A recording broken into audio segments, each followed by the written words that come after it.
Ashok Lavasa, why don't you tell us your definition of LPF? Do you believe that the Election Commission in 2024 is in a position to ensure a level playing field? An honest answer from all of you, starting with you, Mr. Lavasa. Thank you very much, Rajji, for having me on your show. I think that is the responsibility of the regulator, in this case, the Election Commission, because of the inherent differences among the contestants.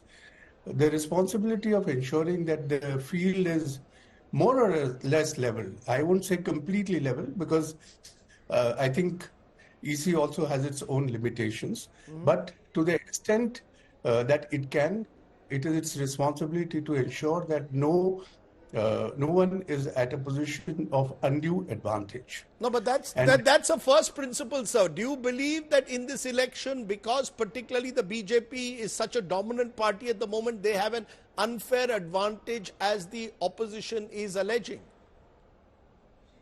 No, I think it's not a question of the current situation. It is the question of the ruling party always perceived to be in a position of advantage. And that is why the system of the model code of conduct, where all parties agree that there will be a certain minimum decent behavior, there will be some restraint observed by everybody, including the party in power and the bureaucracy.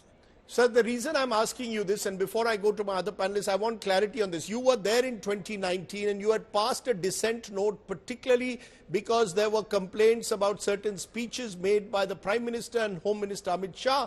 And you had at that time passed a dissent note saying that there should be, these complaints should be registered, notices should be sent to them. Your opinion was not even registered. Eventually you left the EC. I'm trying to understand, do you believe that you were in a way targeted? Do you believe that can the EC speak truth to power? When I say power, I mean those at the very top. I don't think the precedent that you cited has any bearing on the current functioning of the EC. And I have no reason to disbelieve that it will not be up to the task of maintaining a level playing field. But were you able to maintain a level playing field in 2019 in your view, when a dissent note is not recorded? No, that's all right. That's a decision of the commission. There is a certain method prescribed for the commission to take a decision, and the majority view prevailed. Can I take that to you now, Mr. Gopalswamy? Do you believe that we have a level playing field, Mr. Gopalswamy, as we head into this big election? Or do you believe that the BJP has an advantage, or is the opposition protesting unfairly? Look, I mean, Mr. Lavasa very rightly pointed out that the model code of conduct originated because every party felt, including the ruling party. You know, it started in Kerala in 1960. Including the ruling party, everybody agreed that there is a need for a level playing field being created because of the perception that the party in power has a better advantage. That is how it started. Therefore, that becomes the very bedrock of the entire operations of the EC. So, if I mean, there are certain things on which so far things have been regulated, worked, and seen. But new instances, new situations will arise.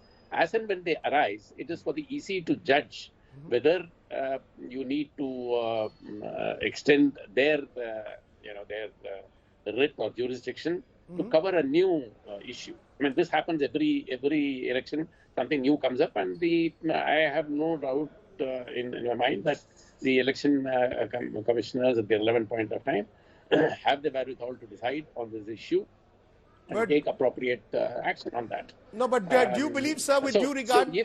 No, sir, suppose it involves the Prime Minister of the country or a senior minister, would the EC act with the same fairness as they would act with an opposition leader, especially when there are appeals to religion, when there are allegations of hate speech? Yeah, I will rephrase it. Yes. Not the Prime Minister, one of the contestants. He is also one of the contestants.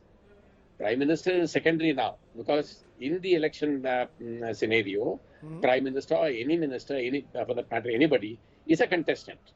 That's where the matter should be decided upon, and that's how the Election Commission has been doing it. And in the event, you quoted the instance of Lavasa, and he rightly answered, saying that there was a decision by majority. After all, when the three people and two people decide one way, one person decides in a different way, it is obvious that the majority decision will be the one which the which the Election Commission as a whole will decide as the final decision in that particular matter.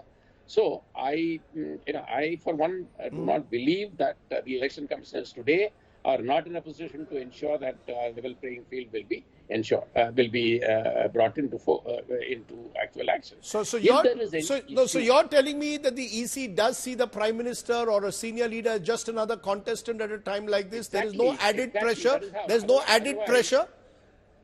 No, there shouldn't be. There wouldn't be, and at least for speaking for myself, I would say it was not there. Okay.